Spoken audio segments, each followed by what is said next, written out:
आज मुश्किल है, कल थोड़ा बेहतर होगा, सिर्फ उम्मीद मत छोड़ना, भविष्य जरूर बहुत सुंदर होगा। नमस्कार दोस्तों, मैं Om Prakash Goswami, education to all YouTube channel में आपका हार्दिक स्वागत है। दोस्तों, इस वीडियो में हम बात करने वाले हैं विराम चिन्ह, परिभाषा, प्रकार एवं प्रयोग की बात करेंगे, हिंदी व्याकरण। दोस्तों, इस वीडियो हम विराम चिन्ह किसे कहते हैं, अर्थ एवं परिभाषा, विराम चिन्हों का लिखित भाषा में क्या महत्व है, प्रमुख विराम चिन्ह, उदाहरण एवं उनके प्रयोग की बात करेंगे।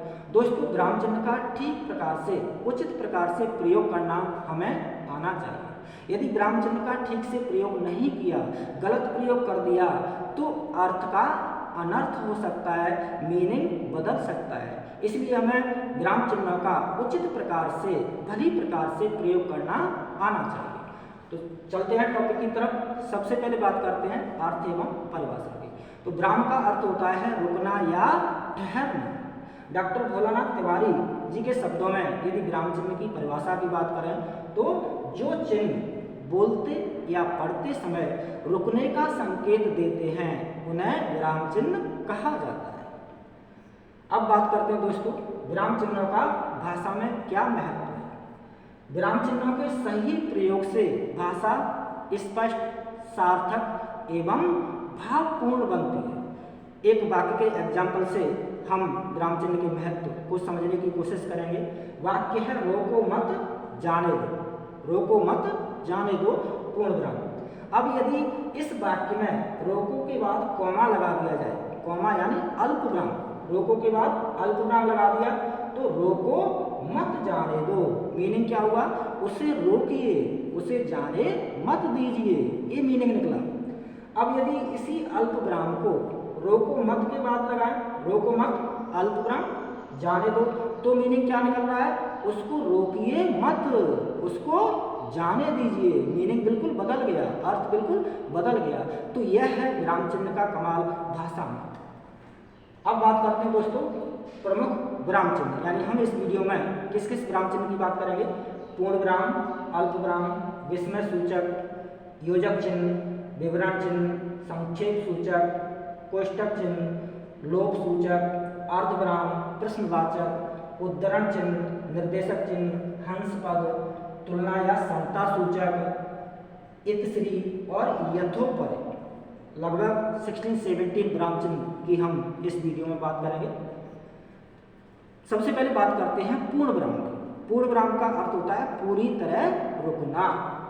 इस विराम चिन्ह का प्रयोग प्रश्नवाचक वाक्यों को छोड़कर बाकी सभी वाक्यों के अंत में होता है, यानी प्रश्नवाचक वाक्यों को छोड़कर के बाकी सभी वाक्यों के अंत में पूर्ण विराम का प्रयोग किया जाता है। जैसे परिश्रम ही सफलता की कुंजी है, अंत में पूर्ण विराम। हिंदी हमारी राजभाषा है, पूर्ण विराम। तो वाक्य के अंत में पूर्ण विराम का प्रयोग किया जाता है। पूर्ण विराम का अर्थ होता है पूरी तरह रुकना। अब बात करते हैं दोस्तों अर्धविराम की। अर्धविराम का अर्थ होता है आधा रुकना, यानी जहां पर हम पूर्ण विराम से कम और अल्प विराम से ज़्यादा समय के लिए रुकते हैं, वहां पर अर्धविराम चिन्ह का प्रयोग किया जाता है। जहां पूर्ण विराम से कम तथा अल्प विराम से अधिक रुकना पड़ता है, वहां पर अर्धविराम चिन्ह का प्रयोग किया जाता है। जैसे आप उसके यहाँ जाना चाहें तो जाएं, नहीं जाना चाहें तो नहीं जाएं। अब आप उसके यहाँ जाना चाहें तो जाएं, जाएं के बाद यहाँ पर अर्धविराम चिन्ह का प्रयोग किया जाएगा। नहीं जाना चाहें तो नहीं जाएं, अंत में पूर्ण विराम। एक वाक्य का दूसरे से संबंध हो और बात पूरी ना हो, तब भी अर्धविराम चिन्ह का प्रयोग किया जाता है। जैसे मैं आपका काम कर दूंगा, अर्धविराम, आप निश्चिंत रहें, अंत में पूर्ण विराम। इस तरह से जब एक ही प्रधान उपवाक्य पर अनेक आश्रित उपवाक्य हों, तब अर्धविराम चिन्ह का प्रयोग किया जाता है। जैसे सूर्योदय हुआ, अर्धविराम, अंधकार दूर हुआ, अर्धविराम, पक्षी चहचहाने लगे और मैं प्रातः भ्रमण पर चल पड़ा, अंत में पूर्ण विराम। तो इस स्थिति में भी अर्धविराम चिन्ह का प्रयोग किया जाता है।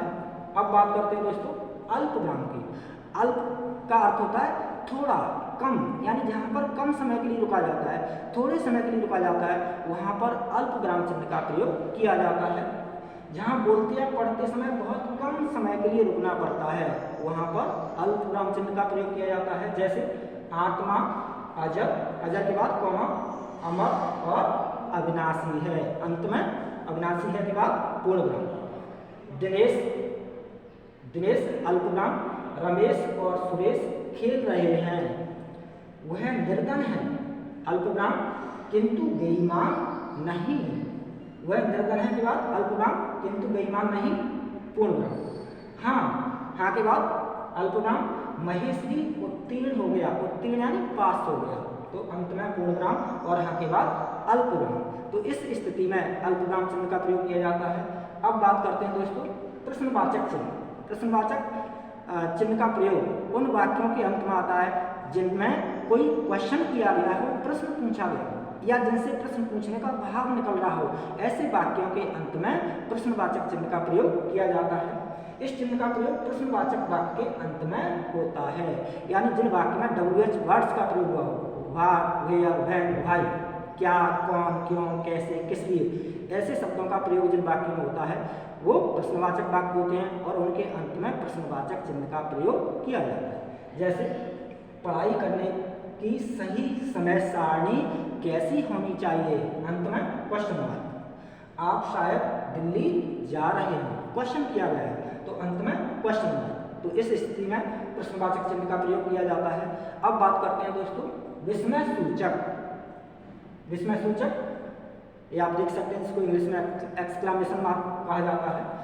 आश्चर्य, हर्ष, विषाद आदि भावों के सूचक शब्दों के अंत में विस्मय सूचक चिन्ह का प्रयोग किया जाता है, यानी ऐसे शब्द जो आश्चर्य, हर्ष यानी प्रसन्नता, विषाद यानी दुख के बोधक होते हैं, सूचक होते हैं, तो उन शब्दों के अंत में विस्मय सूचक चिन्ह का प्रयोग किया जाता है। जैसे वह, वह के बाद विस्मय सूचक चिन्ह, आनंद आ गया, पूर्ण विराम। अरे, अरे के बाद विस्मय सूचक चिन्ह, तुम आ गए, पूर्ण विराम। हाय, हाय के बाद विस्मय सूचक, हाय दुख का प्रतीक है, दुख का बोधक है, अरे आश्चर्य का बोधक है, और वह, वह खुशी का, प्रसन्नता का, हर्ष का बोधक है। तो वह, अरे, हाय एक ऐसे शब्द हैं आश्चर्य, हर्ष, विषाद के अर्थ का बोध कराने वाले शब्द हैं, तो इनके अंत में विस्मय सूचक, आश्चर्य सूचक या विस्मय सूचक चिन्ह का प्रयोग किया जाता है।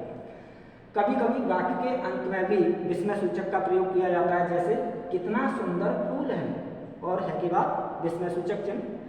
संबोधन, जब हम किसी को संबोधित करते हैं, पुकारते हैं, तब भी इस चिन्ह का प्रयोग होता है और इसलिए इसको संबोधन चिन्ह भी कहा जाता है। जैसे महेश, संबोधन चिन्ह यानी विस्मय सूचक चिन्ह, संबोधन चिन्ह कहेंगे यहाँ पर इसको, इधर आओ, अंत में पूर्ण विराम।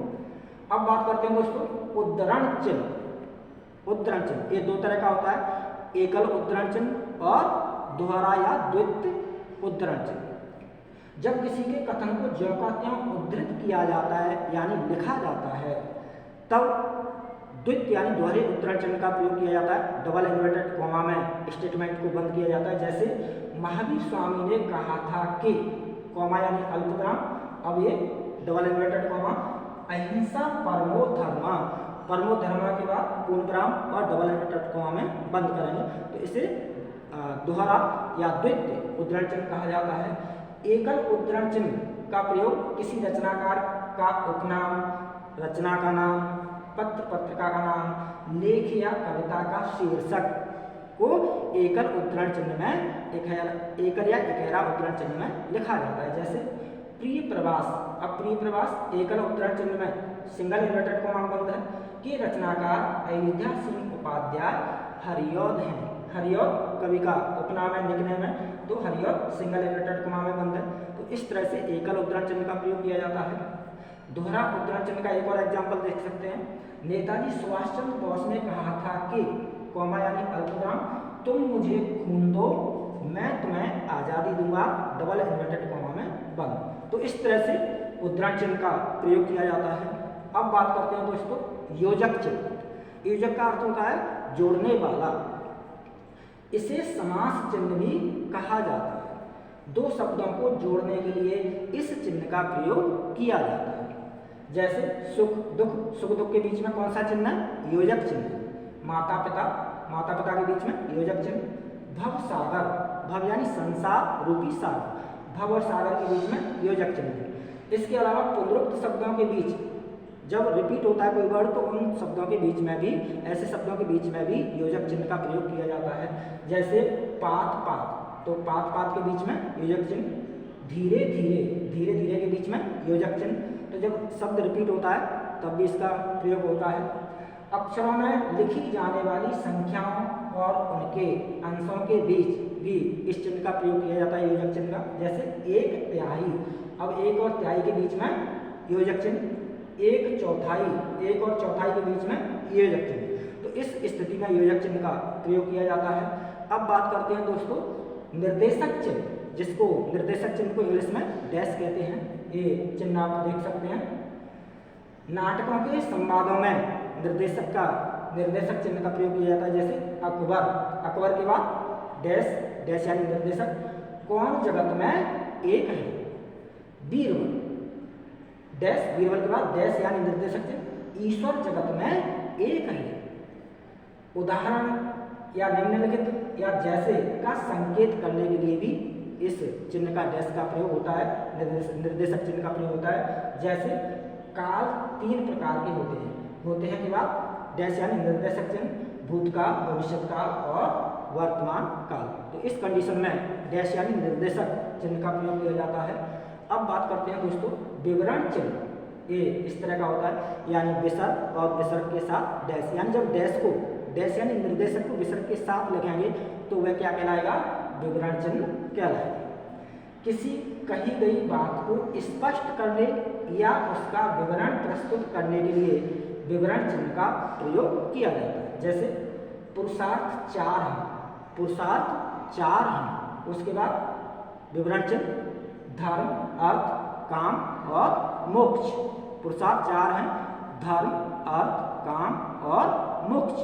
तो पुरुषार्थ 4 हैं के बाद विवरण चिन्ह और उसके बाद बाकी के अंत में पूर्ण विराम।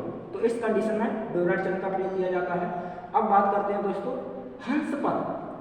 हंस पद ये चिन्ह इस तरह का है, यानी बाई को, अंग्रेजी का जो अक्षर है अल्फाबेट है बाई को उल्टा कर देंगे तो इस तरह का चिन्ह बनेगा।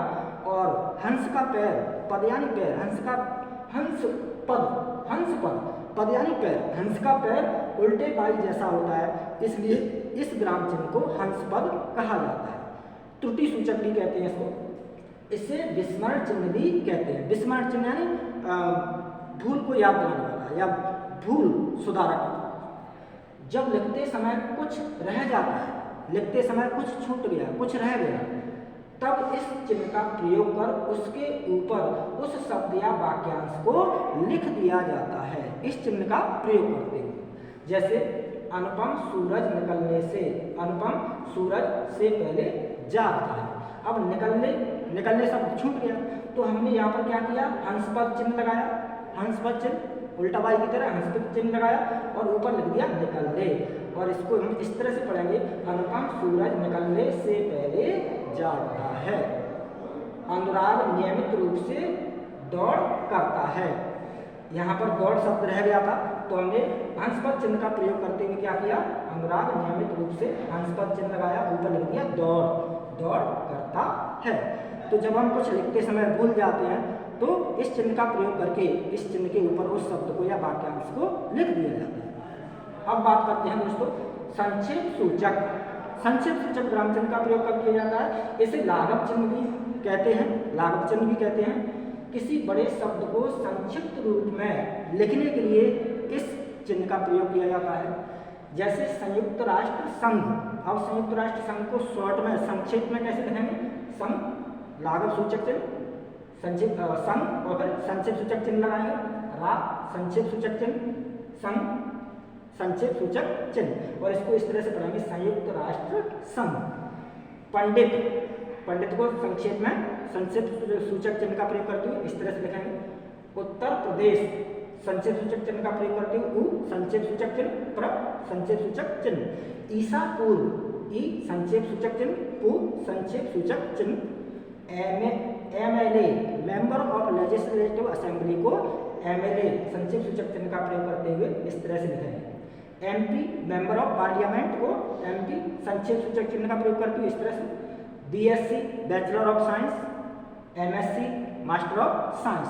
तो इस कंडीशन में संक्षेप सूचक चिन्ह का प्रयोग किया जाता है। अब बात करते हैं दोस्तों तुलना या समता सूचक चिन्ह, जो इक्वल का जो साइन होता है, इक्वल को हिंदी में तुलना या समता सूचक कहा जाता है। किसी शब्द का समान अर्थ बताने या समान मूल्य मान का बोध कराने हेतु इस चिन्ह का प्रयोग किया जाता है। जैसे भानु, इक्वल का साइन, मीनिंग क्या हुआ इसका, सूर्य। शिव, इक्वल का साइन, समता सूचक चिन्ह, शंकर, महादेव। 1 रुपया, इक्वल का साइन, 100 पैसे, यानी 1 रुपया और 100 पैसे इक्वल हुए, बराबर हुए। तो इस कंडीशन में तुलना या समता सूचक चिन्ह का प्रयोग किया जाता है। अब बात करते हैं दोस्तों कोष्टक चिन्ह। ये कोष्टक 3 प्रकार के होते हैं, छोटा कोष्टक, मझला कोष्टक और बड़ा कोष्टक। वाक्य में प्रयुक्त किसी पद का अर्थ स्पष्ट करने के लिए इस कोष्टक चिन्ह का प्रयोग किया जाता है। जैसे मुख की उपमा मयंक से दी जाती है। अब मयंक का मीनिंग समझ में नहीं आएगा किसी को, तो मयंक का यहाँ पर कोष्टक लगा करके, यहाँ कोष्टक लगा करके मयंक का मीनिंग लिख दिया। मयंक का मीनिंग क्या है, चंद्रमा। तो इस कंडीशन में इस चिन्ह का प्रयोग किया जाता है। नाटक में पात्र के अभिनय के भावों को प्रकट करने हेतु भी इस चिन्ह का प्रयोग होता है। जैसे उमा, अब उमा की बात, उमा कोष्टक में गुस्से से, जो उमा 9th क्लास में आपने पढ़ी होगी, रीढ़ की हड्डी, जो कनेक्ट प्ले एकांकीय लघु नाटक है रीढ़ की हड्डी, उसका पात्र है उमा, कोष्टक में गुस्से से। अब उमा गुस्से से क्या बोली, क्या लड़कियों के दिल नहीं होता, क्या वे बेबस भेड़ बकरियां हैं जिन्हें कसाई अच्छी तरह देखभाल कर खरीदते हैं। तो ये उमा का गुस्से से भरा हुआ डायलॉग था, संवाद था। तो उमा के बाद कोष्टक में गुस्से से। तो नाटक में पात्र के अभिनय के भावों को प्रकट करने हेतु भी कोष्टक चिन्ह का प्रयोग किया जाता है, और किसी शब्द के मीनिंग को बताने के लिए भी इस चिन्ह का प्रयोग किया जाता है। अब बात करते हैं दोस्तों लोप सूचक। इस तरह का होता है, डॉट डॉट या XX टाइप का होता है। जब लिखते समय लेखक कुछ अंश छोड़ देता है तो उस छोड़े हुए अंश के स्थान पर इस चिन्ह का प्रयोग किया जाता है। जैसे कर्म प्रधान विश्वरच राखा, उसके बाद नीचे डॉट डॉट डॉट या XX करके हमने एक साइन लगा दी। इसका मतलब है यहाँ पर कुछ था लेकिन वो क्या हो गया है, उसका लोप कर दिया गया है, लेखक के द्वारा, लिखने वाले के द्वारा उसका लोप कर दिया है। तो ये जो चिन्ह है ये लोप का सूचक होता है। अगला है इतिश्री या समाप्ति सूचक। इतिश्री या समाप्ति सूचक चिन्ह इस तरह से होता है, यानी आपने निबंध लिखा या कुछ लिखा या आपका काम पूरा हो गया और नीचे लास्ट में इस चिन्ह का, इस साइन का प्रयोग किया जाता है, इसे कहते हैं इतिश्री सूचक। ये इस चिन्ह का मतलब है यानी यहाँ पर ये कार्य समाप्त हो गया। या क्वेश्चन पेपर है, क्वेश्चन पेपर के लास्ट में इस चिन्ह को आप देख सकते हैं। तो ये किसका सूचक होता है, किसका बोध कराता है, समाप्ति का, कि यहाँ पर ये पूर्ण हो गया है, समाप्त हो गया है। यथोपरि, यथोपरि का साइन ऐसा होता है, इस चिन्ह, ये चिन्ह इस तरह का होता है। यथोपरि को इंग्लिश में कहते हैं डिटो, इंग्लिश में डिटो कहा जाता है। जैसे श्री सोहन लाल, श्री सोहन लाल। अब यहाँ पर मोहनलाल, अब मोहनलाल के आगे क्या है, ये यथोपरि यानी डिटो का साइन है। तो इसको हम, इस डिटो को कैसे पढ़ेंगे, श्री मोहनलाल। श्री यहाँ पर लिखा नहीं है लेकिन ऊपर लिखा है, ऊपर लिखा है, तो यहाँ पर क्या पढ़ा जाएगा, यहाँ पर भी श्री पढ़ा जाएगा, श्री मोहनलाल। तो इसका मतलब होता है जैसा ऊपर, यथोपरि, जैसा ऊपर लिखा हुआ है वैसा ही यहाँ भी समझा जाएगा, पढ़ा जाएगा, इसलिए इसको यथोपर कहा जाता है, इंग्लिश में इसे डिटो कहा जाता है। तो यह थे दोस्तों प्रमुख विराम चिन्ह। बहुत बहुत धन्यवाद, हार्दिक शुभकामनाएं, all the best, good luck, जय हिंद।